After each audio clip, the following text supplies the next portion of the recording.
Welcome to the Six Again podcast, your new destination for all things NRL. Here to bring you everything from team news to best bets are your hosts Adam Hoy and Jarrod Newton. Let's kick off. Hey guys and girls, welcome into the Six Again podcast. My name's Adam. I'm sitting here in a Manly jersey probably for the last time this season. Jarrod. Yeah, so you want to explain everyone our bet from last week? Nah, not at all. Nah. So me and Adam had a bet that in the first game Newcastle played Manly that he would have to wear whoever lost would have to wear the opposing team colours for the next podcast. Yeah. Newcastle won, obviously, and then due to both of our errors, Adam was not able to wear the Newcastle jersey. I'm pretty sure we saw each other 4 times in that period, but we just forgot every single time. And then Adam made the bet that he said double or nothing. Last podcast, whoever won this game. Keep in mind that when Newcastle played Manly the first time, they still had Travojevic, they still had Tapau, they still had Adam Fanua-Blake. This time around, when he done the double for nothing, he did not have Travojevic, he did not have Tapau or Adam Fanua-Blake. And late loss was George Tafua as well, and no one's actually sure why he was dropped either. He'll be a quad if it's a repeat of a couple of weeks. No, it was an injury. Haircut? That would have taken 2 days. But yeah, he loses his power. So Adam, this is the last time he wears the Manly jersey because he has to wear the Newcastle jersey for the rest of the year. Hence, double or nothing. You know, thoughts on that, Adam? Yeah, all right. That's fair. Good stuff. So, and if anyone didn't pick up on that, Newcastle beat Manly on the weekend. Again. Are we moving on? Okay, cool. So, usually, if this is your first time listening to Six Again, what we use about that rant. Our Sunday night show. Been a few dramas at my house lately. We're trying to sell the house and a contract on our house wasn't going as smoothly as possible, so I spent pretty much the weekend cleaning. So I usually do most of the prep work beforehand, and Jarrod finds all the interesting sort of news stories around that I've missed and throws them at me. I've done absolutely no prep work this time around, so I'm going in absolutely cold. Jarrod's done all the prep, so he's going to be leading the show. I got to watch an absolute total of 0 minutes of NRL over the weekend. So if you're here for NRL content, you've come to the wrong place, considering we're an NRL podcast. Did slam a whole bunch of highlights this afternoon, and luckily Jarrod caught 80-90% of the game, so he's pretty well versed. I'm actually looking forward to this. I'm quite relaxed. Okay, yeah. Okay, so we're going to start with injuries. Ooh. As if Broncos couldn't take any more, Thomas Flegler needs a shoulder reconstruction, 3 to 6 months out. I've had one of them. 6 months. Good luck.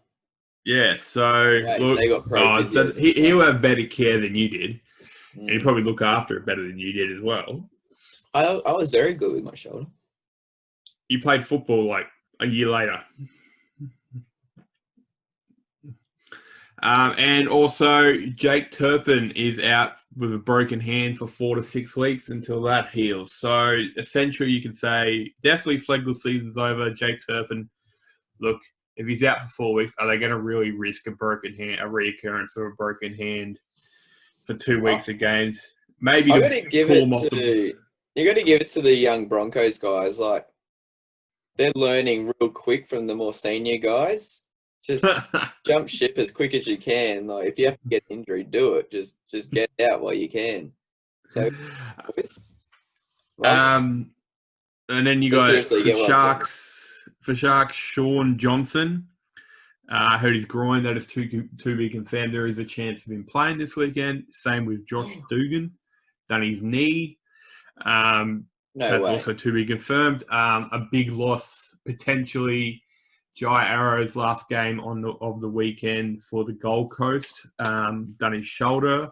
That's also to be confirmed, but see what happens. Maybe the Titans rush him back, do his shoulder again. He can't play for a year. No.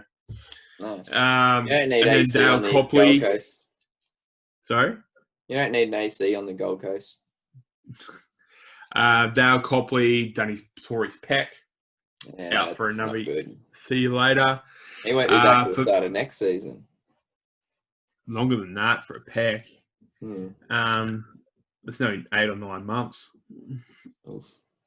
Brandon Elliott on Adam's side. Manly cop it again. Brandon Elliott's tore his ACL. Unfortunately, he's gone late next year. There could be a silver lining there.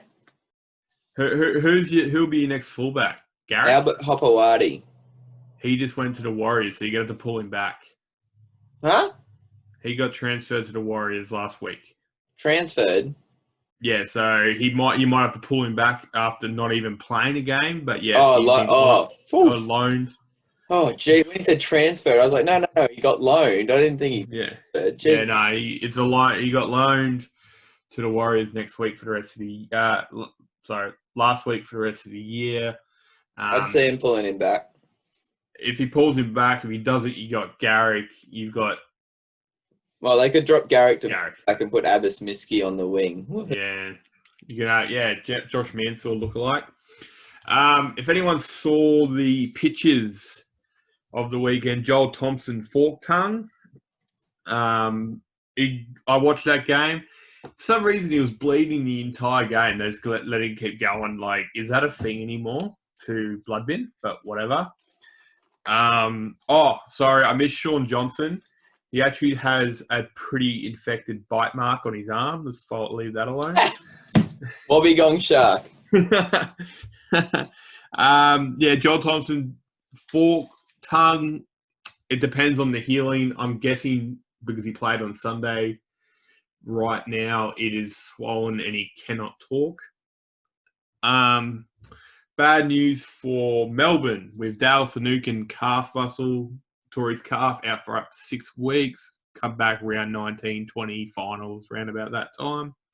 Vunivalu, broken jaw, same kind of thing. Depends how he heals it, how he looks after it. More bad news for Roosters. Mitch Orbison broke his wrist. I'm pretty sure that the poor bastard was in a tackle with Nelson at Sofa Solomona, and Solomona actually landed on his wrist. So good luck healing from that. And Lachlan Lamb, ankle indefinite. So you don't know what's going to happen now. I'm assuming that's... And Buck says Cole Flanagan kicked him in the foot in the change room. Benji Marshall should be fine, but he's got a bit of an ankle injury. Okay, so obviously I'm pretty sure Trent Robinson described it as a MASH unit over the weekend. It was injuries all over the place. That is, what is that? 2, 3, 4, 5, 6, 7, 8. Actually, 12 injuries, and probably about 7 of them long-term injuries. If you're watching this on YouTube, we've actually got graphic footage of Joel Thompson's tongue. Oh, no. Moving on. Okay, so the big news on the weekend, and this is way more fun. For people taking this shit too seriously, Adam just put his microphone on mute and created a paper tongue. It was just, you have children, mate. Come on, you're better than that. And for people who do take this too seriously, Sean Johnson does not have an infected arm. But Proctor is pleading not guilty to the bite. Adam, you just had a look at the bite before we got on air. What do you think? Was it legitimate or what? Well, I don't know. Every now in your life, you want to try something. If Proctor wanted to have some Johnson in his tongue, it's up to him. And this is why Adam does all the setup, so he's serious. I said Johnson in his mouth, sorry. No, he was just like sucking on his arm, like, okay. Hey, Sean, I haven't seen you in a while. We Yeah, played how I test took it matches was together. exactly what Adam just said. Johnson got up claiming that he was bitten and then turned around and realised who was the guy biting him, Kevin Proctor. He's an old mate, and he didn't actually report him. The only time that, because what happened was, Sean Johnson got up and said it. The referee questioned him about it. He goes, I don't want to do anything about it. But the referee called it up to the bunker. The bunker got proof on what they say in Kevin Proctor biting him. And then for the first time in history, someone got sent off for biting someone, which, in my opinion's absolute bullshit. Not because he bit someone. Biting's not on in rugby league. I agree with that. But the fact is that Jack Hetherington knocked Marty Tapau out with a swinging arm last week, and he was out for the rest of the game. He's out for 2 weeks, like 1.5 weeks. Tapau is not Hetherington. Yeah, so Hetherington got 4 weeks. If the referees were serious, that shit should be sent off before someone getting gnawed on should be, as far as I'm concerned. Send off, everyone's been complaining there's no such thing as a send off, and then they send someone off for something like that. I don't agree with it. Do you reckon he would have been sent off if it wasn't COVID? I'm serious. And body flow, saliva, all that sort of stuff. No. Like, seriously, how much damage can you do biting someone if you've got a mouth guard on your top jaw? Yeah. So, Kevin Proctor is vehemently, is that how do you pronounce that? Vehemently? Not like denying that he bit him on purpose. It'll be very, very interesting. Is that what he said? I didn't bite them on purpose. No, I didn't bite him at all. Because he's claiming that Johnson was choking him, and that was all he can do when he was breathing. Yeah, no, he definitely wasn't choking him either, so that's not going to hold up. So that's going to be interesting. Judiciary is tomorrow night, so we'll follow up from that. But I 100% agree. Like, that comes back to the thing last week about Lachlan Lewis getting a week after trying to take Munster's head off.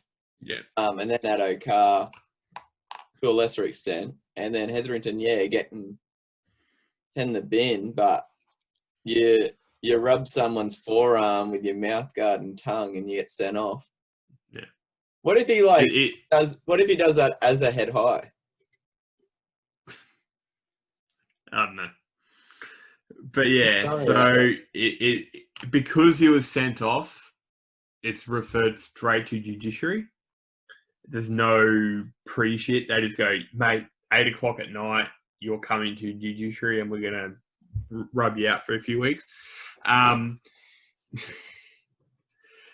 Stop being a child, Adam. Then with Kevin Proctor's history, he's only been referred there once in his, I think it's like 9-10 year career. And I'm pretty sure he got off back in like 2014 when he was playing for Melbourne. So Proctor's, it's not like he's a repeater. It's not someone else who has a long, extensive history of kind of, acts like biting that. people. It's not Luis Suarez. Look, I'm not saying this is the kind of thing this bloke would do, but I think we'd be having a different discussion if it was someone, I don't know, who's got a pretty shit. Be careful here. Yeah, I know. Someone who's got a really bad track record of... James Tarmo. No. I'm just saying, like, have you seen the size of that dude's mouth? Yeah, he could swallow something. Right. He's got a okay, so Elise Katoa, 1 week dangerous contact. He's pleading guilty. Bromwich pleading not guilty to dangerous contact as well. So they'll be at the judiciary tomorrow night. There's 2 of them going there. Fui Mayono pleading guilty but seeking a downgraded charge for dangerous contact. Napa facing 1 week for dangerous contact. Was that leading with the head again? Yeah, he led with the head, so he's not even that. He's anatomically he's heavy on heavier. top. It's like a T-Rex getting blamed for reaching something off the top shelf when his arms aren't going to reach. Napa just walks around and he leans forward. He can't help. Yeah. So, fuck's sake, he hasn't determined what he's going to do, if he's going to plead guilty or not. He should walk through into the judiciary like this. I can't help it, sir. Liam Knight, dangerous contact. He's pleading guilty for 1 week. Jake Granville, dangerous contact again. He's going to get 0 weeks, but 75% loading. And this is the big thing for Broncos. So we already talked about Flegler out for 3 to 6 weeks with a shoulder, 3 to 6 months with a shoulder recco. Sorry. Payne Haas, dangerous contact. He's pleading guilty. He'll be out for the next 2 weeks. No, so there goes their top 2 front rowers, and one of Adam's forwards in his super coach team. He's having a big old. Oh, lucky I picked up Clemmer this week. Then bloody hell. Oh, are you serious? Another change. I just got my team freaking perfect, and that happens. So Jarrod's screen's just frozen because he's having internet issues up in Gympie. So I guess I better take it away until he rocks back into the chat room. So we've gone through casualty ward, all that sort of stuff. Mentioned Delphin yep. So Cameron Smith and Jerome Hughes are unlikely to play against Parramatta. Bringing Matty Johns' son, Cooper Johns, in the frame for an NRL debut. Geez, how many sons has he got running around? Smith's only trained with the rehab group this week. Nico Hines could also come into contention again for a starting role. Valentine's Holmes will return to training this week, so that's a good sign. I doubt he'll still get picked next week. We'll see. Could be a bit of a surprise there. Trbojevic is still a couple of weeks away from a return for Manly. Just looking at update on Joel Thompson. So his injury's been stitched back together, but he's been instructed to limit his conversation. He's already actually ripped out a stitch from talking. Thompson says he's unlikely to face the Rabbitohs, but he may have healed by then, and the physio said he should be right if that's the case. Alex Twal, Michaela, they're back on board next week. We'll cover that with our lead-in in Wednesday nights. Wednesday night show. Let's have a look. Luke Keary suffered internal rib injury, so rib fracture. Sideline for 2 to 3 weeks. Not sure if Jarrod covered that one. I didn't think so. He's still not able to get back on at the moment, so I'm just going to keep carrying on while he sorts his shit out. So looking at the news over the weekend, outside of the suspensions, outside of the injuries, that sort of stuff, we also had obviously some news on the coaching front with regards to Paul McGregor leading his last game in charge for the St George Dragons. Dean Young's coming in and training. He's taken over the lead role there. You got to give it to Mary, though, for such a storied club like Dragons, being a player, not a superstar, a damn solid player, and then finishing his career also as the coach of the same club. Not a lot of people get to follow that path. So you got to give it up to him. And he's by the performance of the boys and the layout of it coming after it, that the rumours about him losing the room were definitely not true. Actually, you could see how solid the boys played for him, Jarrod? Is that McGregor? Yeah, I finished. You missed a couple of injuries. Keary's out for 3 weeks with a rib fracture. Oh, yeah. I did and sorry. what was the other one? Something about, Matty John's son, Cooper Johns, might make his debut for the Storm. And Val Holmes is back running. Yeah, I thought we'd talk about that on Wednesday night. Yep. Sounds good. Yeah. So I just started jumping into the rest of the news. So we started on the coaching front. McGregor's last game went out with a win over Parramatta. And it was a pretty emotional scenes in the dressing room by the look of it. Definitely hadn't lost the playing group as well. And Parramatta got beaten, so it was a perfect game by St. George. Yeah, so it is what it is. They came out and they played hard. I don't think Parramatta were at their best, but Dragons done them in, which was good. And Phil Gould actually talked about the fact that where was this Dragon teams all year, because when you look at their list, they have that potential to beat anyone, including Parra, who are in the top 4, and they just haven't been able to do it all year. They have the potential to do that, but they just wanted to give McGregor a parting gift, as it were. McGregor actually went out really well. We're actually joking on our group chat amongst our mates going, because the bunker made some pretty 50-50 calls against the Dragons. And we actually made the joke, will Dragons pay the bill if McGregor goes off at the referees? Which would be pretty cool if they did. Yeah, I wonder if his contract was literally up after the game or after, the week. So it was after the game. He could go off. He's just like a member of the public then. So, it is what it is. McGregor's gone. Dean Young's in. Oh, you can try and guess what's going to happen next year to the Dragons, but right now I don't think even Dragons know. Paul Green. You reckon? Gordon Tallis. So moving on. The big news that coming out tonight is Oregon's a bit of a stitch-up, but whatever. So the NRL is forcing Warriors to abandon sponsorship with Vodafone. Do you want to do the Cowboys coaching stuff first? While we're on coaching?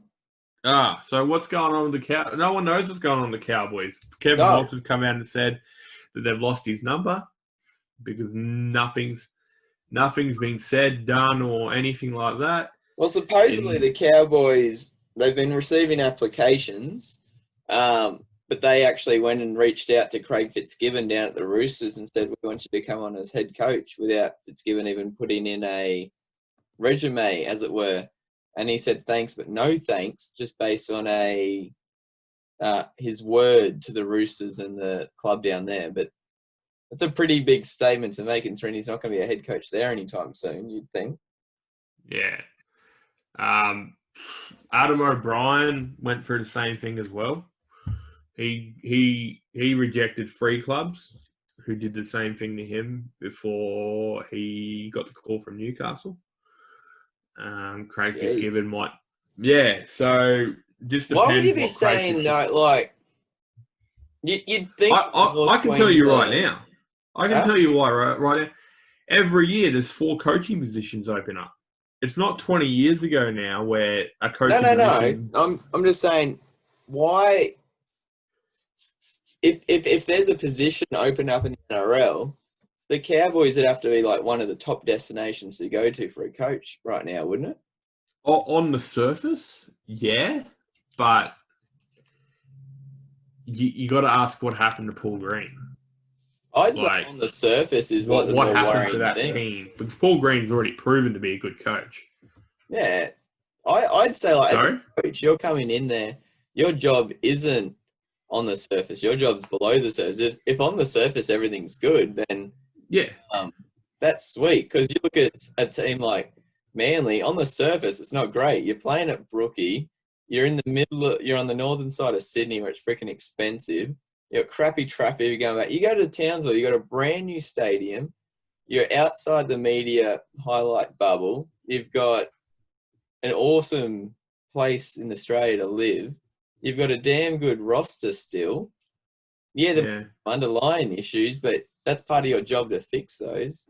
Shit, man, but maybe Fitzgibbon doesn't want to walk into the drama that's up there. Maybe there is a lot of drama going on around That's true. There's never been drama in the Roosters. That's true. Perfect. Look, I can't tell you why he said no. Maybe he wants a Sydney club to coach because he lives in Sydney and can't be fucked moving to North Queensland. No, yeah, I wasn't relating it to Fitzgibbon. I'm just saying, like, there's a coaching spot open. That's one that I'd be going to. Yeah. But, look, it's not... Coaches' positions come up, for a year now. Yeah, I know. It's not like there's some that you probably want. All right, name a club that you at least want to go to coach. It's a bit different now, which is good. Name a... Say all the clubs are open. There's a coaching position everywhere. Which one would you least want to go to? Warriors. All right, so outside COVID and everything. No. If everything was fine, I would not want to go. That'd be the team I wouldn't go to. Really? Yeah, it would be so hard to be a Warriors coach. You have to live in New Zealand. Yeah, but you spend half your time in Australia still. Do you reckon they get paid in Australian or New Zealand dollars? Because you got to come here every second week. Yeah, but do they get paid in Australian or... No, they have to pay New Zealand, and they have to inflate it to the Australian salary cap. Oh, you'd be right. We had this conversation about a month ago, and I researched it after. So, because the New Zealand currency is going at 87 cents per Australian dollar right now, currently. Mm-hmm. You got to inflate that over. No. But yeah. No. So, So, as far what I was saying before, because I had a list here. If we're going to stick on coaches, okay. So, the whole Anthony Seibold drama. We're not going to speculate what the rumours are because they're... Oh, yeah. Cool. Coaching still. Yeah, go. But in saying that too, so Anthony Seibold's come out today and said he has no support from the NRL. No one even called him while he's trying to sort out his thing, and he jumped out of the bubble. So he's saying that NRL hasn't supported him. Why do they have to? What's the chance you reckon he'd be on it this week anyway? He'd be what? What's the chance Seibold to be anywhere near his phone this week? What does the phone have to do with anything? Isn't that what... Oh, do you reckon? Well, he did say that he's in constant contact with his lawyers about what's going on. Maybe he's on his phone to his lawyers and he's expecting the NRL call, so he kept hanging up on him, going, "Oh, the NRL about to call me, you better hang up." You took that way too literally. That's all good. No worry. And another rumoured thing is that, and this is, again, speculation, with the speculated rumours of what's going around, it wasn't leaked by random trolls on the internet. It was a targeted leak, supposedly. So it was... I think that's why you got the lawyers in, though. Like, you're not really going to get lawyers in for random sort of... So we'll probably find that out on Wednesday, what's going on there. I don't know why you need support for the NRL, to be honest. Well, it's part of their job is the welfare of their employees. Yeah, well not employees, but employee representatives. You've got to say, though, for the NRL, all of this Broncos stuff has to be hurting their bottom line more than usual. Yeah. They're the most watched club. They're the most supported club financially, all this sort of stuff. It would be within the NRL's best interest to make sure the welfare of the coach of that club is looked after and he's getting the support needed, considering everything's going on. So I thought that was a bit surprising to hear. I want to know if Broncos are going to let him back into his bubble. Why wouldn't they? Maybe they'll just be like, you can just stay out. He might end up playing. What? He might have to play. Okay, so what I was saying before, NRL are forcing Warriors to abandon their main sponsor, Vodafone, which, from what I can understand, they've been sponsoring them for Ages. close to 10 years, I reckon. Uh-huh. Due to clashes with Telstra. Warriors are going to potentially lose $1 million a season, which is huge considering the position they're in. Huge. I hope this isn't true. It shows how Telstra's- little Australian sport is that $1 million means something. It's a shame. Yeah, well, whatever. So comparing us to America. That is comparing us to America. I didn't say America once. I just said Australian sport. You meant it. So yeah, that's a big deal. I hope Telstra aren't. I hope that doesn't come through. Warriors. 22 years they've been their sponsor. Yeah. Okay. Well, that's even worse. That's bullshit. That's longer than Telstra's been sponsoring the NRL. You know what that screams of? Telstra's hurting something fierce right now. Yeah, it does. Yeah. Well, they're screwing up my internet right now. How about you lower your charges and give good service? Yeah. Okay. So other news. Addo Carr's looks like he's going to end up either at Bulldogs or Tigers next year. He wants to play fullback. Phil Gould has come out and said that's a load of shit because he's not a fullback. He's not a fullback. He's never caught a high ball in his life. No, I don't reckon I've ever seen him pass. Or talk. Or direct traffic. Like he probably, we wouldn't see him talk, but he's. I said it before. People got to stay in their lane. You're an Australian winger, New South Wales winger, Indigenous All-Star winger, Premiership winning winger. Stay there. But he's done everything. Stay put. It's annoying me. How about he goes into the second row and you could have Addo Carr. Are you frozen again? What'd you say?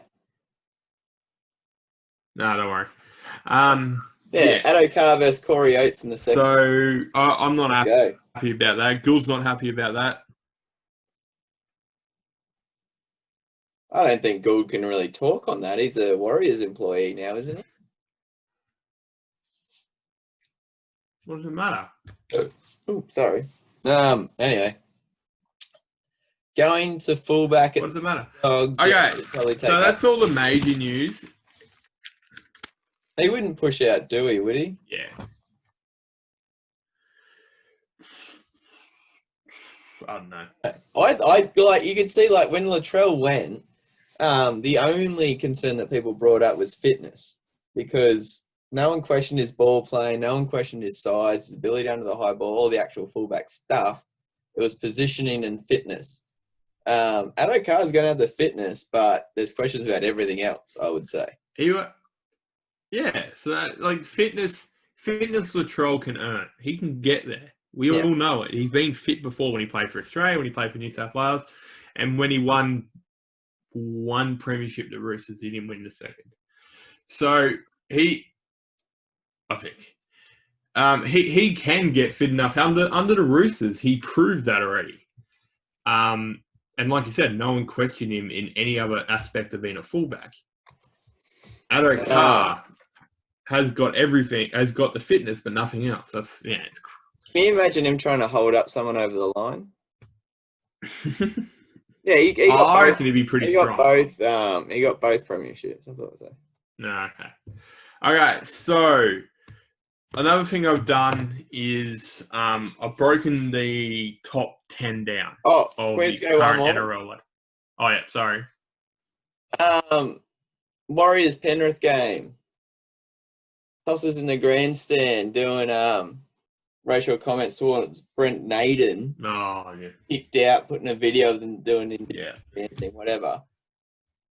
If you come from one group of people and you're insulting another group of people, it's still racist, regardless of your skin color. They were trying to say it was just footy stuff. There's been a lot more people around that area that have come out saying that it wasn't. It was purely racist. Lifetime ban. Yep. Yeah, but the thing is, you can't control that. Of course you can. How? How? You get someone else to buy you tickets. There's no facial recognition in there. There could be. There's not. And I'll guarantee you people blow up if there is.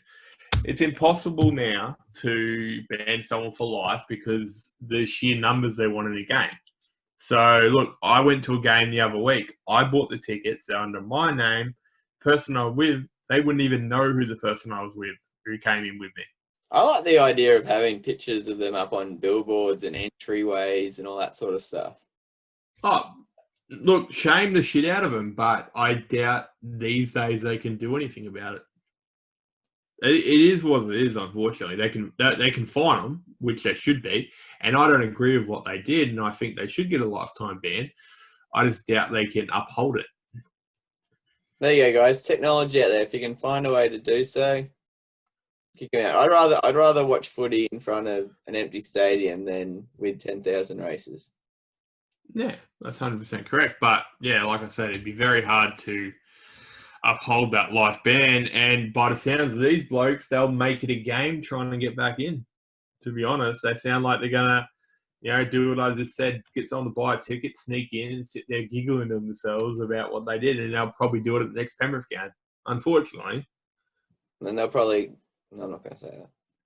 Yeah, it's just it's shit, but unfortunately, with how we do it these days, it's very hard to control. Very hard to those sort of brain uphold cells aren't around for too long, so yeah. Oh, let's just hope they learnt their lesson for not doing it. But yeah. All right. So what I've done is, and I want to throw this to Adam too, because Manly are still a chance of making the 8. I've analysed the top 10. So the top 4 is essentially sorted right now. The only 2 teams that realistically make that are Canberra and Newcastle. But that's if, Roosters, Para, Melbourne and Penrith start losing games, which I, doubt. But what I've done is I've got the bottom 4 of the top 8. I've got the last however many games. And I've got Tigers and Manly, who I think are the only other 2 that can.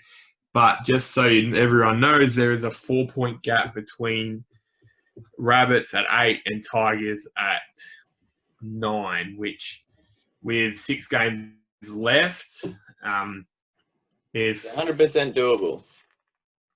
It is, but Rabbits have to lose 4 out of 6 from the catch up, and Tigers, if they win 3 of those games, they're bye-bye Tigers, which means bye-bye Manly.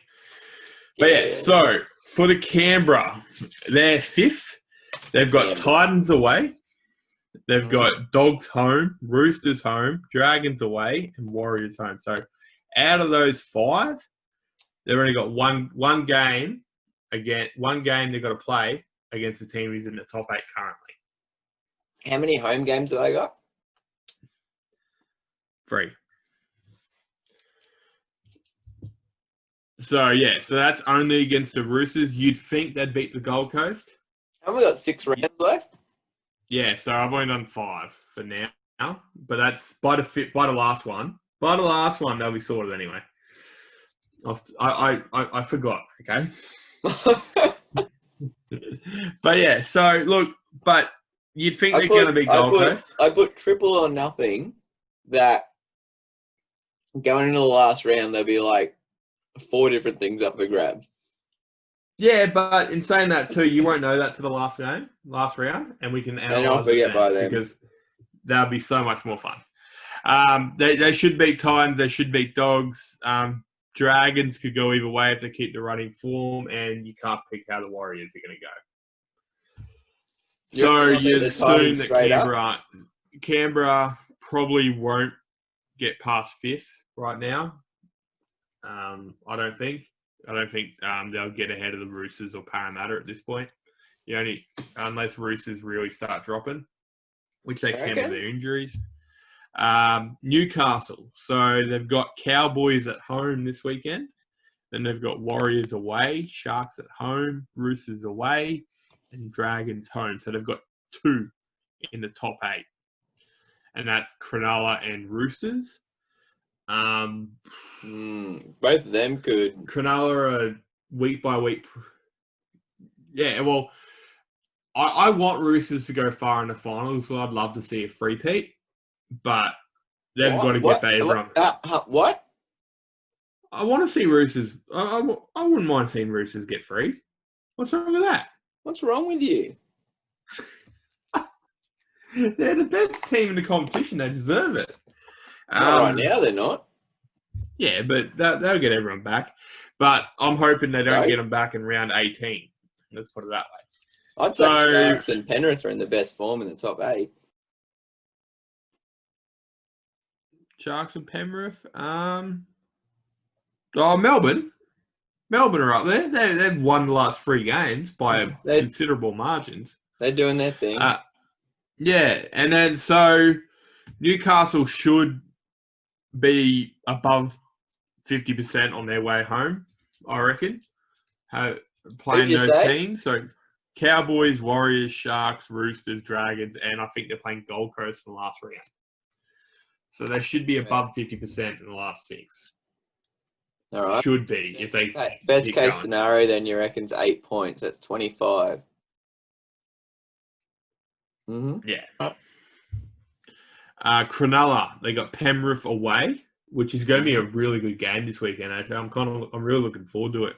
Yeah. Cowboys at home, Newcastle away, Warriors at home, and Roosters away. So they've got 3 people in the top 8. They've got to play in the last 5 games. They pretty much need 3 wins out of the last 6 to get in the final, basically.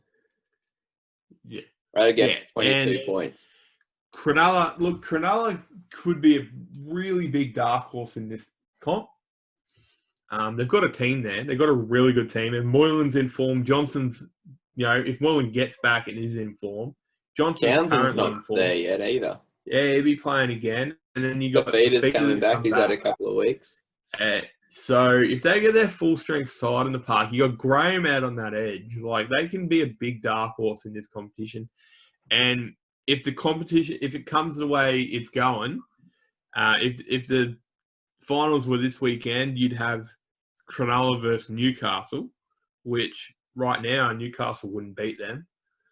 So that'd be a flip. Yeah. So, and then you got Rabbits. So they need 3 wins as well. Yeah. Almost. Yeah. If they get free, if these bottom 4 get free, especially Cronulla and Rabbits, they'll get in the 8.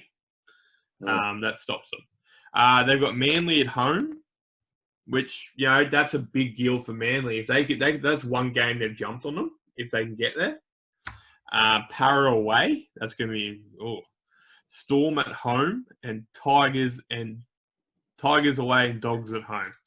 Wow. So they've probably got the hardest run home out of everyone, because they've got Manly, who's chasing, Parramatta, who's hopefully, I reckon they're in their mid-year slump, and hopefully they come strong at the end of the year because they can prove what they did.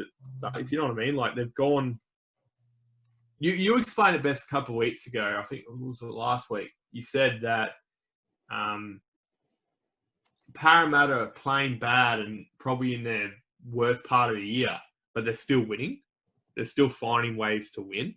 Wow, did you just give me a compliment? Yeah, you did. I did. When you're a good team, you find a way to win games even when you're not playing well. Yeah, and that's what Parramatta are doing. Like, they're probably, last 3 or 4 weeks, they've probably played the worst they have been, but they're still winning, like, majority. I think they lost twice in the last, something like that. Look at Manly. They lose a 2-pointer to Newcastle. They lose a 4-pointer to Warriors. You'd say Parramatta would have won those 2 games. Yeah. Yeah. So, and look, who knows what Parramatta's going to do in the next, 6 weeks, 10 weeks? It's still 10 weeks of the rest of the season. So if you're West So- Tigers and Seagulls, you're liking your chances of catching Rabbitohs more than you are your chances of catching Sharks. Yeah, so Rabbits got a shit run home. They've got two in the top 8, but they've also got Manly, Tigers. Yeah, Manly and Tigers. So they've got 2 people who are chasing them, who are going to be going all out, nothing to lose, really. And then for the 2 teams, 9 and 10, and we're cutting out the rest of the 6 teams. I think they're done for the season. Everyone can agree with that. They're just going to be trying to knock people out, really. Oh, yeah. Well, Dragons have done the first set that they need to. Dragons and Warriors are on 10, 6 games left. They win all 6, they'll get 22 points. So Yeah. But they're also playing teams, so if they like Cronulla and so Dragons and Warriors as kind well, of so they've got a can't pretty lose a game. decently shit run home. Yeah. See, West Tigers pretty much have to win 5 out of 6.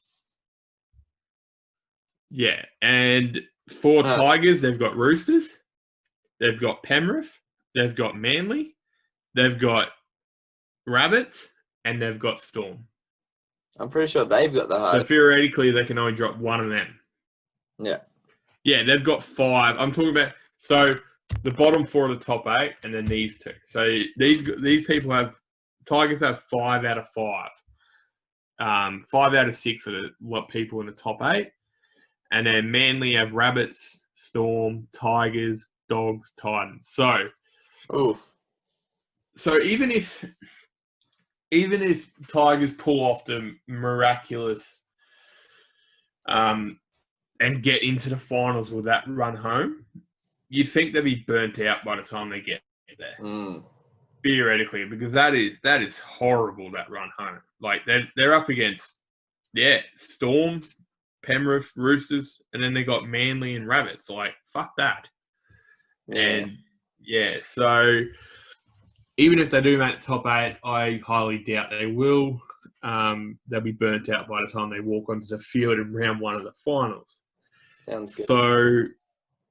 So theoretically, Who's Bulldogs and Broncos run home? Bulldogs and Broncos run home.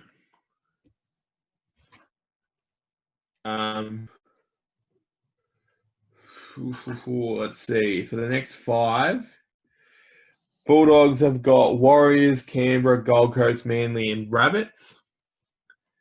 For Broncos, they've got Dragons, Warriors, Penrith, Gold Coast, and Parramatta. So, by that run home, I reckon Canberra can get ahead of Broncos. Yeah. Bulldogs have a better run home than Broncos right now, so that's interesting. And Broncos scoring against is 100 worse. Yeah. Wow. From what I can see there, with the run home and all that kind of stuff, Manly and Rabbits, I believe, are the only ones who are going to swap, unless Canberra, Newcastle, and Cronulla just bottom out at the end of the year. Wow. So that's how I see it. Because Tigers, as much as you love the idea of them winning, I think there's going to be some points scored. They might be able to do in the Roosters this weekend because they're coming up against them pretty vulnerable. For We'll say finals start next week. Who wins? Penrith and Roosters. Who wins? Next week, Penrith, just because of the team that Roosters are going to put out. Storm and Eels. Melbourne, I reckon. Without Smith's back this weekend. No, they said he probably won't. They'll rest him. Well, if it was the finals, he wouldn't be rested. Yeah, because they've got a 3-win gap to fall outside the top 4. Yeah. So Smith, no Munster, no Fanuka, no Vunivalu. So how I see it is Penrith beating the Roosters, Melbourne beating Para, wow, Canberra beating Rabbits, Newcastle beating Cronulla, obviously. And then you got Para will have to play Newcastle. Geez, that's going to be a fight in my family. Raiders versus Eels. No, Parramatta will play Newcastle. Yeah. Oh, sorry. And then Roosters will play Canberra. Raiders. And then whoever wins out of that will play against Melbourne. Storm. And then whoever wins out of Newcastle and Parramatta, we'll have to play Penrith. Shit. Yeah, so Storm win. All right. So for me to win the grand final in my family, I'm gonna have to knock out Parramatta and Penrith, which I'll be all over if we do. All right, should we have a look at what happened in round 14? Yeah. Okay, so Carnage at the SCG. First game of the round was Melbourne versus Roosters. This is the mash. Yeah, so we already went through the injuries. Melbourne just dominated them start to finish. Roosters had a very, very, rookie team, inexperienced. But in saying that too, look, they played well still. I know they got beaten by 18 points, but it wasn't like how do I put it? They weren't getting dominated. I don't know. Did you watch it? So Melbourne were clearly the better team, but yeah, they weren't getting dominated. For me, Pappenhausen. I was watching it. When I was watching this game, you saw that Kiri went down. You saw that Lamb went down. You saw that Orbison went down. But I didn't see any other team still putting 24 points on this Roosters team. I didn't see Penrith able, because they're still playing well enough to beat a lot of the teams in the competition. Yeah. A 66% completion rate definitely helps.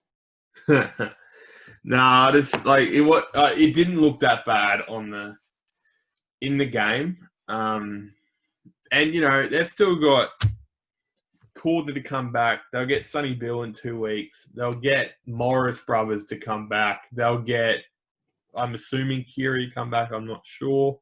Crichton. So what's that? Cordner, Sonny Bill, Crichton, Morris brothers, Maria Hargraves. So that's 7 players back. 17 errors. And I'm assuming they're all coming back. I'm assuming they're all coming back at the end of the year as well, before the end of the season. So anyone who's ruling out Roosters after that performance, don't, because I was about to say, so you're putting a line through the Roosters? No, don't put a line through the Roosters. We've got 7 international level players coming back. All right. Which is nothing to scoff at. All right, so the next game. You know what I have noticed, though? Tedesco hasn't been doing as much. Yeah, his 4-pack's not going forward as much, and his halves aren't doing as well. That's all you need to do. Take the whole 4-pack out and you'll stop Tedesco. He'll be right in Origin in the grand final. I still think it's getting understated. The Storm are winning now. You remember when Inglis first left and they're like, oh, how are they going to win without Inglis, their strike weapon? And then then Cronk left, and they're like, oh, who's going to control? Then Slater. And then now they're all gone. Smith's injured and Munster's injured. Yeah. And they're still winning. And and then you can say injuries to the Roosters all you want, but they're versus a team whose entire success was built around those 4 players, and none of them are there. Yeah, and that's right. And Jerome Hughes is good. probably the best game at halfback. Yeah, his best game at halfback. About that try. That was nice, Olam. Yeah. But yeah, so don't rule out the Roosters of that shit performance. Okay, so the next game was the Penrith and Warriors game. Warriors really stuck it to Penrith, which I was really happy about. But in the end, it was 16-0. Yeah. Yeah, 16-0. And then Penrith had a fight back for about 20 minutes. And then a penalty goal, 18-12, done them in. Warriors were down 16-0 and they fought. Oh, yeah, Warriors were down 16-0. And then they had a fight back for about 20 minutes and pulled it out. Oh, so Warriors won the second half 6-2.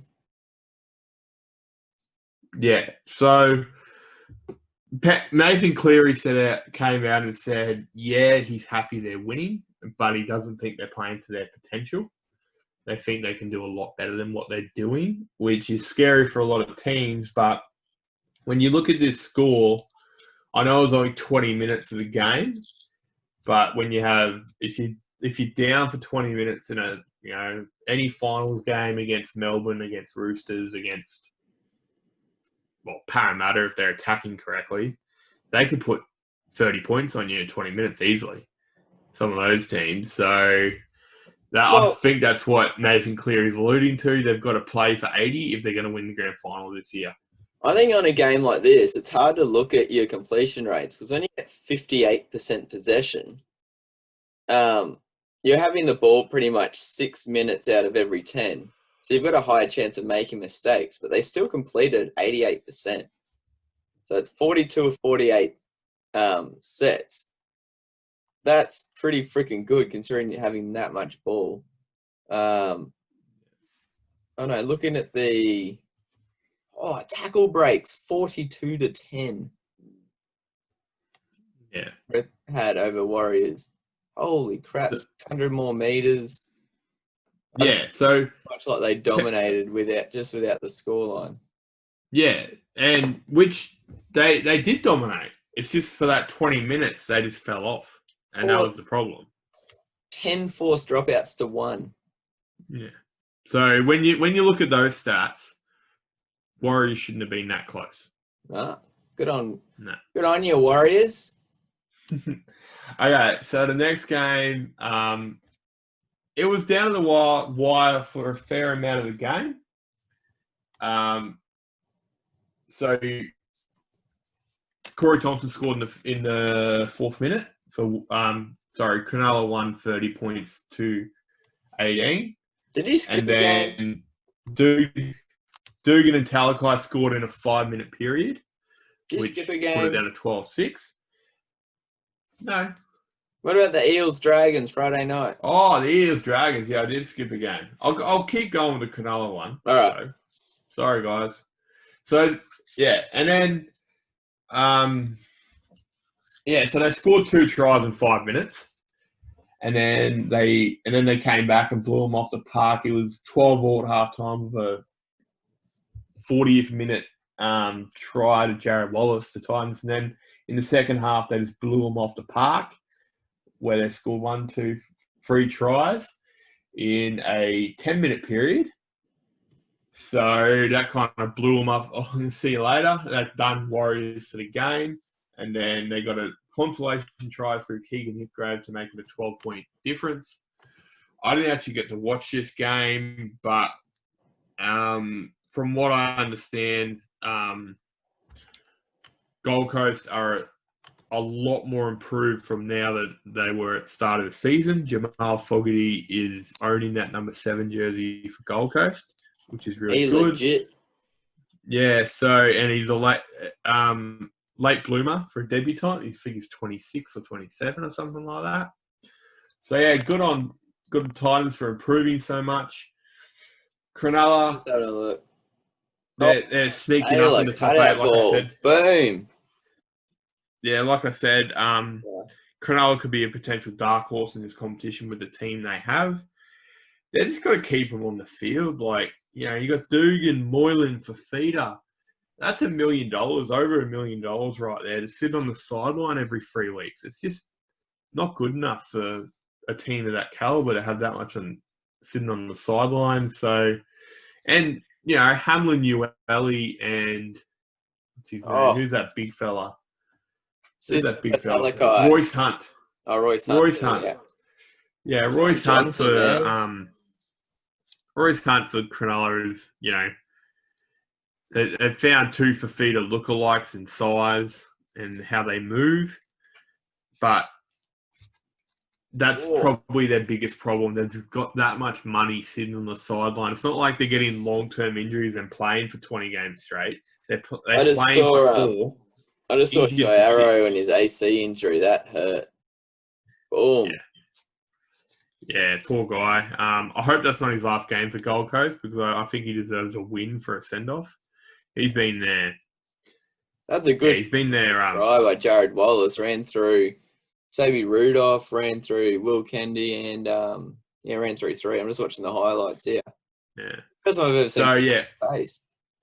I really hope that's not Jairo's last game. He's been the leader for Titans for 3 years now. He's been their only guy moving forward, and it sucks that they're losing him, but that's what it is. All right, guys, back again. Sean Johnson, if he's injured his groin, man, he could be in like a pile of quicksand and still outstep me. Holy works good.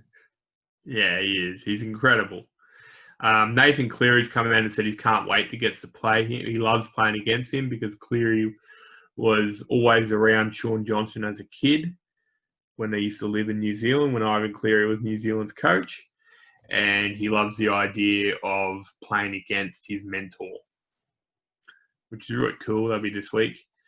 And then going back again, so we're going to go a Dragons win 14-12 over Parramatta. Dragons, it's an old thing. When someone loses a coach, that team comes out and puts on a masterclass. Parramatta were just, like I said before, they're finding a way to win. They weren't able to win this one, but they're still in a game where Dragons dominated them, really. Like, Dragons were playing really well. They kicked well. Their passing was good. I think it was very wet there too. Yeah. Again, St. George finished with like brown jerseys rather than white ones. Yeah.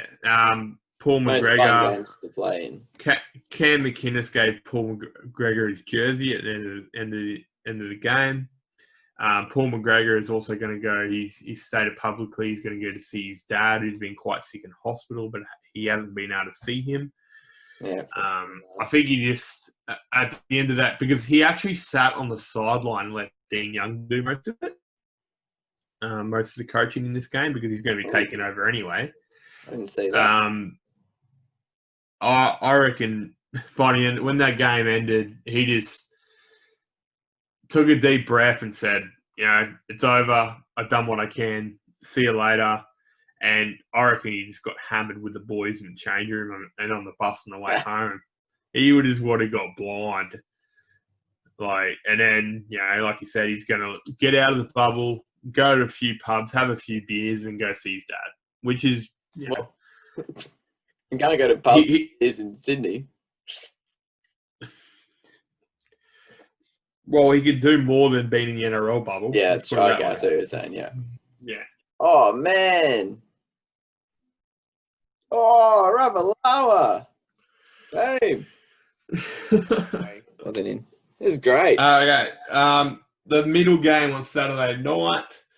How concerned are we about Parramatta? I'm not. Like I said, they're still finding their way to win. They haven't got many injuries. I reckon that's what I'm concerned about. If they have tapered off, they'll get knocked out in the second week of the finals. If they haven't tapered off, if they have tapered off second week of the finals, they're going to get knocked out. If they haven't tapered off, I reckon they're going to come home strong and be hard to beat in the last couple of games. I reckon they're biding their time. Why aren't Roosters playing well? Because they got 12 injuries. Why? And the thing about it is, why aren't Parramatta playing well? Do you know what Parramatta remind me of right now? This is exactly what Melbourne Storm used to do. They used to be really strong at the start of the year and get a lot of points. And we could blame it on Origin because, they lost a lot of players during Origin. But then they taper off at the end of the year, towards the end. and then they go hard for the last, 8 weeks. This is what Melbourne used to do, and sorry? Melbourne were also used to doing that. Yes, but the only way to get used to doing it is to do it first time. Yeah, Parramatta have been very well known for falling off at this end of the season, not coming back. Yeah. So that was their strongest team that they could pick. Yeah. Yeah, no, we did say that. Whereas Melbourne missing that many, and it's just in the back of my mind. I'm the last person who's going to defend Parramatta. Let's put it that way. I'm the last person who you're going to see going, waving a Parramatta flag. But I still rate Parramatta higher than I rate Penrith as far as their team goes. Oh, yeah. List, yeah.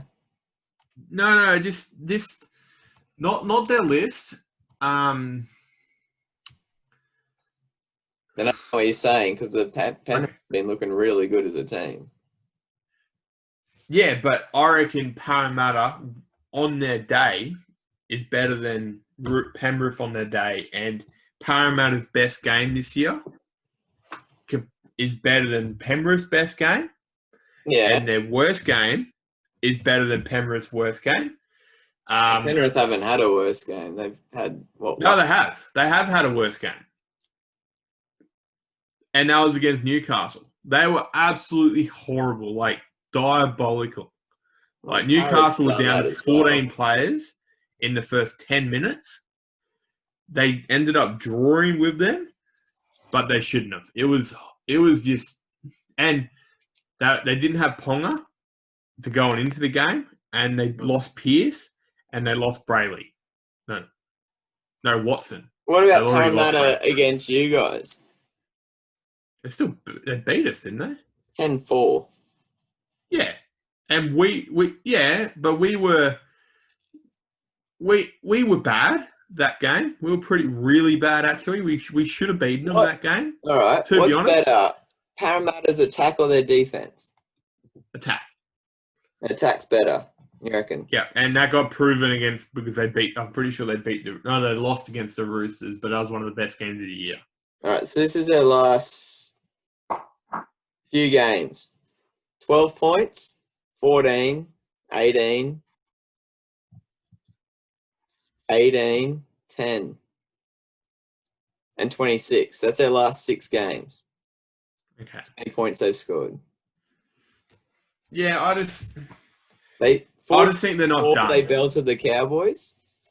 I don't think they're done this year, to be honest. They've got so much strike everywhere in the park. I'm not saying they're done. I don't know. Am I concerned?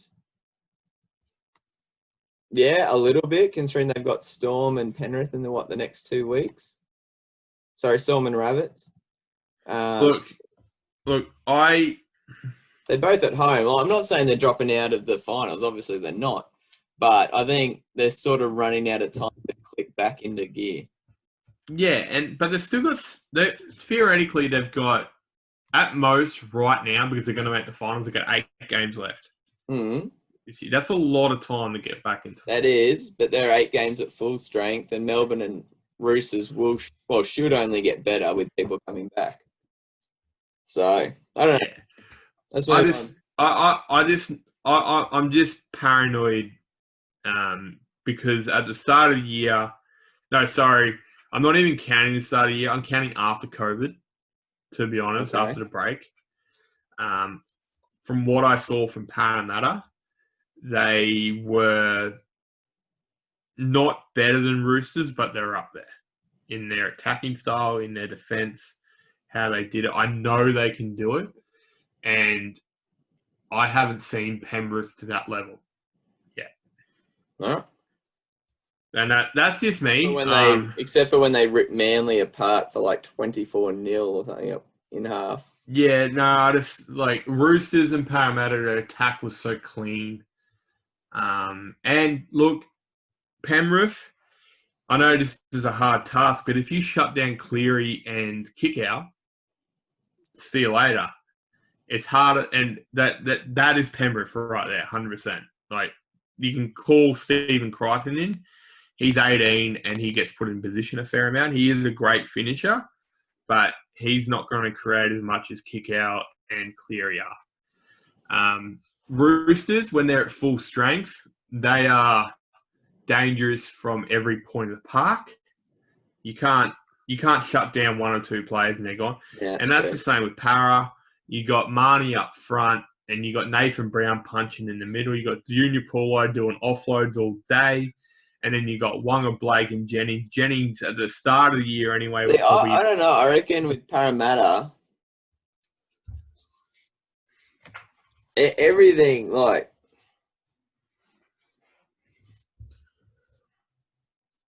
I just think that with everything's their halves. With Blake and Jennings in the centres, and then you got Gufferson out back, floating around. I know he's not the best attacker, but he's got a good pass and he makes the right decisions 9.5 times out of 10.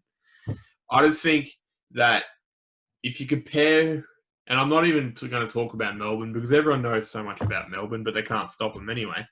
But as I said, if you shut down Cleary and Kickout, Penrith are done. There's no two players in the Roosters team that you shut down and they're done.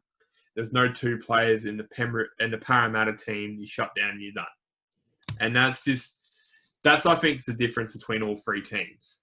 That you can target, attack certain players, and the better teams are able to overcome that with other people stepping up.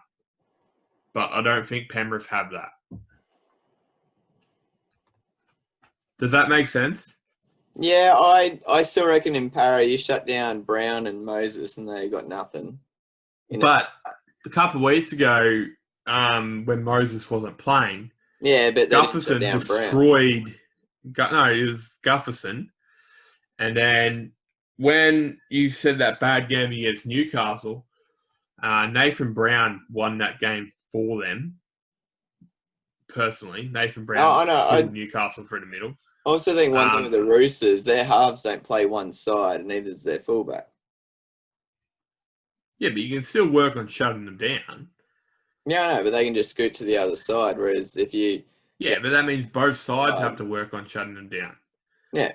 But it's easy. That means it's harder to shut down the Roosters than it is Penrith. I know, that's what I said. Roosters go everywhere, whereas Para, their halves stay on one side. Yeah. Yeah, but I'm still saying Roosters are better than Para. But my point is that out of you three, for that particular reason that you can shut down those two players, I think Roosters and Parramatta are a shade better than Penrith. Okay, yeah. That's how I see it, that's all. And look, one part of my family is going to agree with what I just said, and then another part of the family, I'm going to get a dirty message tomorrow when he listens to this podcast. So, and he'll be going off about how wrong I am. The next game, this was a close one. South Sydney 31 over North Queensland Cowboys 30. Oh, Carl Felt, 2 of 5 conversions. Yeah, and look, everyone's talking about Adam Reynolds sharpshooting, which when we're watching this game, I actually asked Kalisha, my partner, do you reckon he's going to get this conversion? And she asked me, do you reckon? Do I think? And I said, currently in the NRL, if there was any two players to kick to save my life, it'd be Reynolds or Croker. I reckon they're the two best kickers in the NRL right now. And then Reynolds missed it. So I'm dead, obviously. For consistency and over a long period of time. So Cleary will be soon, but right now I'd go Reynolds, especially in the clutch moments. Oh yeah, I did see his chip and chase. That was a good try. Yeah. So in this game, so what happens was he had a kick from the sideline for the actual try. He missed it, and it was 30 to 28. to Cowboys. And then Josh Hannay said it perfectly. For the last 5 minutes, Cowboys played some boneheaded plays. He was throwing his headphones around, banging the glass.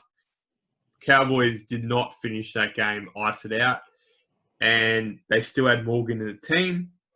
So what happened was, like I said, in the last 5 minutes, South Sydney ran down the field. They got a penalty goal 30 metres out, probably 10 metres to the left facing the goals. That's when Adam Reynolds kicked it to make it 30-all.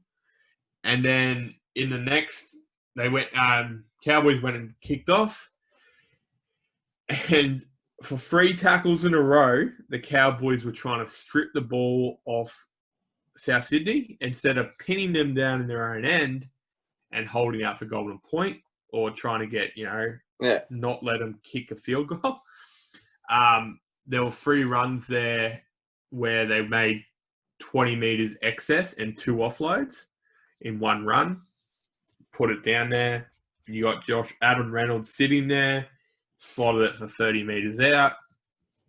That's off it. the kickoff, and the game.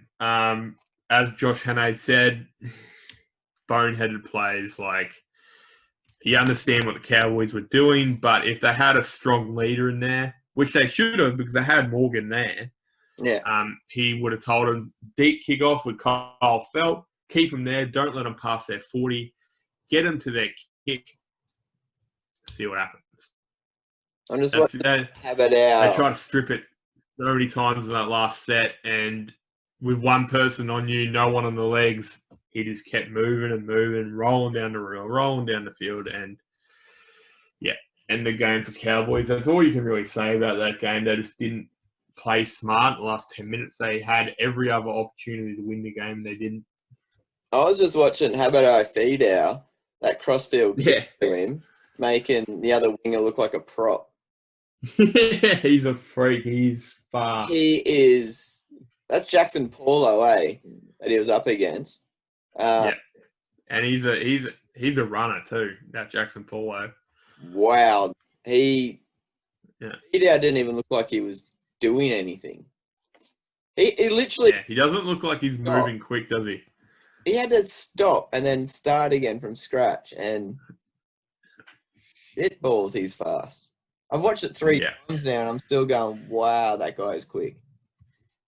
Yeah, it's good. Oh, he's going to be a really good player. They just got to find how they're going to do it, because they got Val Holmes sitting there. Do they put, Val Holmes there? No. Who's been the best winger? Keep this guy on the wing. Keep this guy on the wing? Can you remember how excited we got when Gideon Geller Mosby came up? And how fast... Yeah, and then he failed like 6 games later. Yeah, he didn't... This guy's already got himself involved heaps. It's... No, he's exciting to watch. All right. Yeah, I was saying... Yeah. Broncos held in there for a lot longer than anyone expected for this game. This scoreline is probably the only last half hour of the game. So Broncos held in there for 50 minutes. And then they do what the Broncos do. Just got absolutely blown out of the water. It wasn't pretty at all. Broncos just completely capitulated. They came out strong. They were playing well.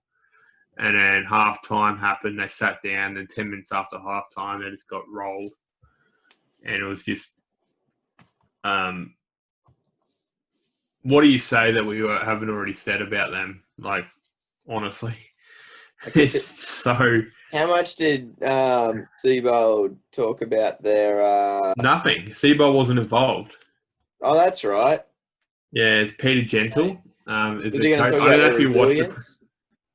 I didn't even watch the press conference on this one. I was just like, whatever. Side note, Ricky Stewart got injured in the warm-up. He hurt his back, and he had to sit. He was the first time in a long time he had to sit in the coach's box because he couldn't sit down on the bench. He's hurt his back. And And the boys were ribbing him about it, saying they haven't seen him all week, and they probably won't see him this week. He walks him out of training supposedly, and then goes back and does his physio, and he lets Andrew McFadden coach him. Yeah, He's done his back in. But That's I look. I'm still a big believer in looking at team lists for tipping. Broncos still have a decent team list. It's still doing my head in that they're just shot. Their team list next week is not going to look. Yeah. Well, they're losing Flegler and Haas. They're losing Haas next week. And Turpin. That is huge. And Turpin. So their entire front row is gone. God, I'm just looking at the press conference. Yeah, Andrew McFadden looks like a really excited elf. And the other guy looks like a sleepy wombat. Peter Gentle. I haven't heard too much about Peter Gentle. He wasn't nothing at the at pub. all, really. Sorry? He wasn't at the pub. No. So Canberra won the second half 30-0. Yeah. So it was 8-6 at half time to Broncos, and then there's it's 45, 52, 59, 61, 65. Wow. Yeah, and Just John on our Bateman bets played from last week. I had Canberra to win. I had this total points to be between 41 and 50, which it was. And I had Nickel Clockstad to score 2 tries, and he scored 1. Bugger. That was a good payoff too. Raiders. Yeah. What about him? So an interesting stat. Tom Starling has in the last 3 games have made 100 tackles and has not missed one. Gee, that's all right. Yeah. So he's the by the looks of the heir apparent to Josh Hodgson. Nuggy little bloke has a crack, comes off the bench, and Havili goes into lock. Tell you what though, Havili looks so slow because what happens is that Tom Starling replaces him, and then Havili comes on at lock, and Tom Starling plays out the game at hooker. Yeah. So they have Papali run, and then they had Bateman run, and then they had Havili run, and it was like quick, really slow. And look, he had a crack. He's a hooker, definitely. And for the nuggety size of him, Havili's really fit. Like, when you look at him, you're like, oh, yeah, but he's really, really fit. I think his best position is hooker, but I don't think he has that. Well, the best thing to say, he doesn't have the speed out of dummy half. Yeah. And that's what you need that in today's game unless you're an elite decision maker. So that's why I think still keeps him on for the first 25 minutes, and he brings on Starling, who's great defensively, and he's really quick out of dummy half. They also think he's also a beach sprinter from Newcastle. So Tom Starling. Yeah, so it's a Damien Cook, and he's really well built actually for a hooker.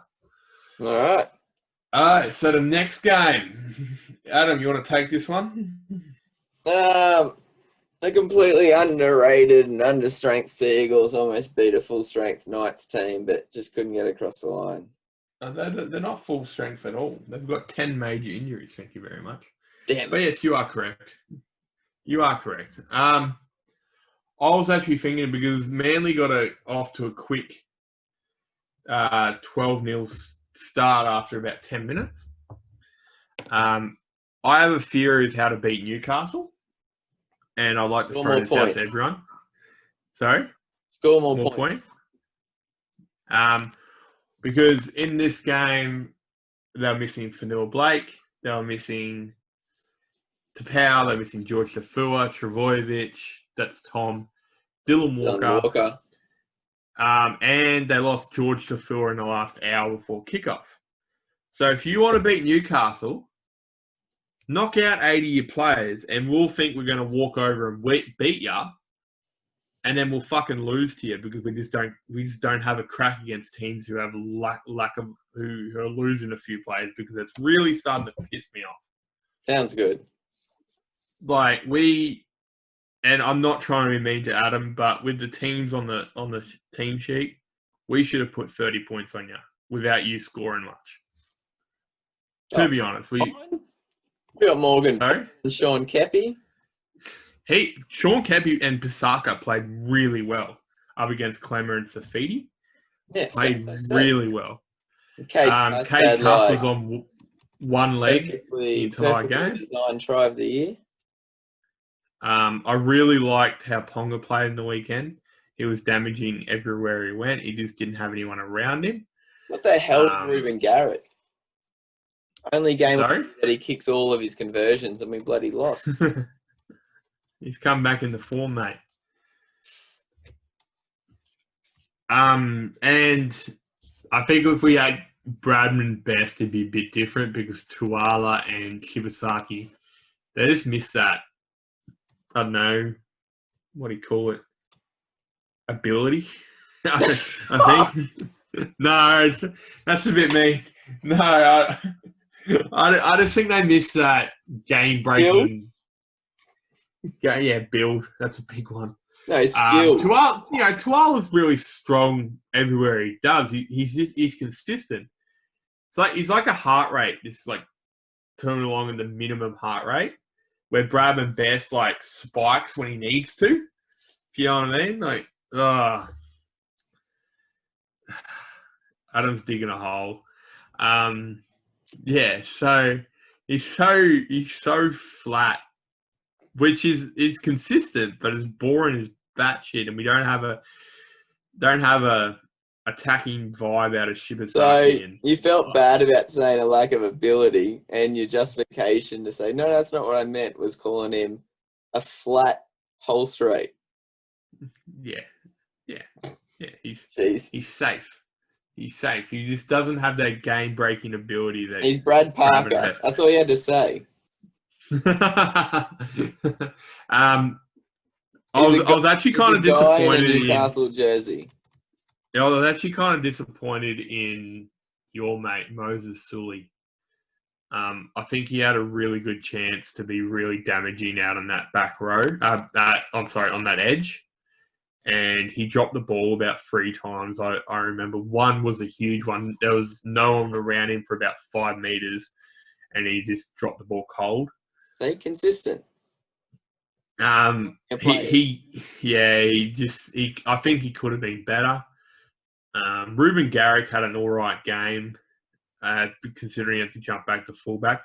One thing I'd like your opinion on, though, and it's nothing to do with Manly Newcastle. It just reminded me in the game that I hate it. When someone gets pushed back in goal, when is it held anymore? Like, there was 2 instances where it happened on the weekend, and I'm not bitching about it, and I'm not saying it just because it negatively affected Newcastle. I'm just saying from a football fan's perspective. There's one instance where Newcastle 5 meters out, they spun him around and pushed him all the way back, and that ended up at a dropout for Manly. So Newcastle dropped it out, and then the exact same thing happened. It was the exact same circumstances. They turned him around, pushed him back, but the referee just called held before he got back. And I just want to know what the justification is, because I always thought that if he was on 2 feet and they were driving him back, they can drive back 100 meters. Yep. But if you lifted up a leg or he's in the air or anything like that, or his elbows are on top of the ground and then you pick him up and throw him, that was a penalty. But it's something that does annoy me that I see a fair amount. And to the touchline as well. My theory is it depends on what the state of the game is. If a team's down by 16, and the other team tries to do it, the ref will rule towards the losing team. They don't have any idea. There is no set rule. I hate the fact what isn't called is voluntary tackle. So when they run back to pick up a grub and they just sit on the ball, that's bullshit. You've got to get up and run. It's part of the game. It's a rule that you can't voluntarily tackle. And if you do, the defenders should be allowed to pick you up and drag you, or at least drag you. Not it shouldn't be a tackle as soon as you touch them on the ground, because you haven't put them down. They put themselves down. You should be able to pick them up and put them back down again when you feel like it. And that's something Kalen Ponga does a lot. He does dive to the ground to stay. And you are correct in the fact that it should be a penalty, but it never is. Yeah, the defense should literally just stand there, not tackle him, just wait.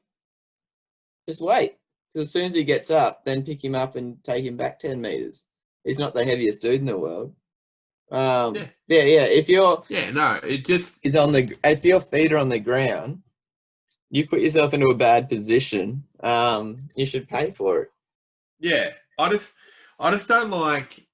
And another thing that annoys me is you don't have to when they're in the in goal. Your foot. Sorry. I got two more things that annoy me. So when they're in the in goal, when they're pushed back to in goal, they're getting pushed back, and sometimes it happens, sometimes it happens. He calls held really early. Yeah. As to not push him back or out the sideline, same thing. But it won't happen when they're getting pushed back 40 metres out from the try line. They don't call held so quickly. Yeah. So which one is it? And another thing, and it happened to you on the weekend. And the rules change when you're in the finals. Yeah. Then another thing that it actually happened to Manly on the weekend. I can't remember who it happened to, but he wasn't in his regular jersey. Just can't remember who it was. And I said this before, and it really shits me off. The referee called out his name offside instead of his number. Yeah. And then he got pinged for being offside. And it really shitted me off because, didn't shit me off. We got a penalty when we needed one. But that guy didn't know it was offside, which really annoyed me. It's super frustrating. And just say the number. Just say the number. And I don't need them. I don't need them to know the players. I need them to say the numbers. Yeah. Des Hadley actually pushed it. The big stat in this game was the penalty count 11-3. 11-3. So yeah. And then the next game, last game of the round.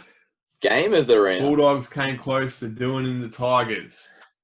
This is game of the round. Bulldogs came out pretty hard. Did they? I think they did.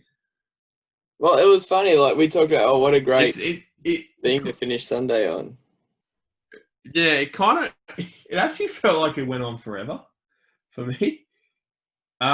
Because I watched the Newcastle game, and then I got up and then done some stuff around the house, started getting dinner ready.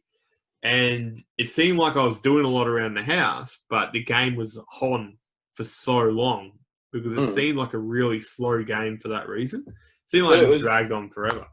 There's some good tries in it. Yeah. So I was wrong. Bulldogs didn't come out hard. They actually let a try in the 7th minute. And then they got a try in the 15th for Nick Meaney, and then Tigers got 3 tries in 10 minutes over top of Bulldogs. And Bulldogs just went hard from the 35th to the 70th, where they scored 1, 2, 3, 4 tries. They're up. And then you can actually see it in the game. It felt like Bulldogs just kind of... They just looked like they were blown. Like they were just puffed out. And they were just hanging on.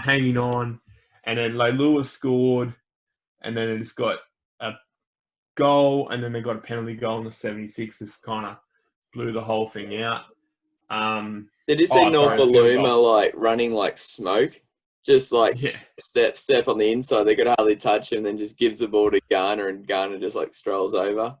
There's a moment that was pretty funny, actually. Lachlan Lewis was over the line. The try line was in front of him. And then he passed it to Tolman. And Tolman got caught. And he just got the ball down. Otherwise, it wouldn't have been a try. And in the 56th minute. So they made a break, passed to Lachlan Lewis. and Lachlan Lewis was like 2 metres away from the try line, and he passed it off, and Tolman only just got Lachlan pulled Lewis was suspended, wasn't he? Was it Lewis? Because he did that hit on Jack Sorry. playing in the halves with Fawn. Oh, it could have been. It might have been Cogger or Meany. Whoop. Yeah, Norfoluma. But yeah, so Maury from Bulldogs getting there's some cool tries. Yeah, that was a good try too. Foreign burnt Marshall actually. But yeah, so that was the round. Just have to wait for this weekend to see. This weekend's gonna knock out, gonna really determine the top 8, because Manly, if they don't win this week, they're done. And Tigers, no, 100% agree. Yeah, and Tigers don't win against the Roosters, which is probably their best chance of beating the Roosters this weekend. They're done. So, if those 2 games go the way of Roosters and South Sydney, the top 8 is determined. It's just positioning after that. Wicked. Which is kind of disappointing, because it's not going to come down to if those 2 games do happen, it's not going to come down to the last round, which I like to see, but is what it is. We always knew this year would be. Yeah, but by the end of the year, the biggest, most interesting positional plays on the ladder will be probably Bulldogs and Broncos. Just to see who gets that spoon, because pretty sure 95% of the NRL community want Broncos to get the spoon. No, because Broncos make up like 50%. So it can't be that. I'm pretty sure. I'm still going to say 95%. Oh, all right. We're going to leave it there, dudes, because I'm literally like falling asleep in my seat. Yeah. I'll talk to you guys in a couple of nights, eh? So yeah, Wednesday night we do our preview of round 15. And that'll come to you Thursday morning. And if anything big happens between now and then, we might have a Cowboys coach. We might have, we have judiciary and all that sort of stuff. So we'll see you then. Bye. Bye.